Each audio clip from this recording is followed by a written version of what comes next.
Sensex 81,500ના કોલમાં best entry ક્યાં બની શકે? તો ભાઈ આ પ્રીમિયમ પાસે એક બેઝ અને સપોર્ટ છે. કયો? તો કે 327. જો મોર્નિંગમાં માર્કેટ આ લેવલને હોલ્ડ કરે અને અહીંયા સપોર્ટ લેતું દેખાય તો એક એન્ટ્રી કરી શકાય. ફર્સ્ટ ટાર્ગેટ 450 અને સેકન્ડ 480, બરાબર, એના માટે બેસી શકાય.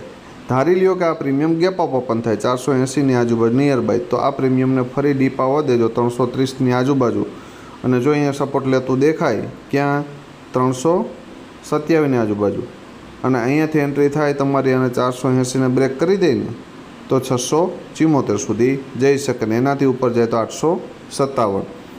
આ premium heavy gap up open થાય 674ની આજુબાજુ, તો ભાઈ એને 480 સપોર્ટ લેવા દેજો અને અહીંયાથી એન્ટ્રી થાય તો 674, 857 અને 1042 સુધીના ટાર્ગેટ મળી શકે.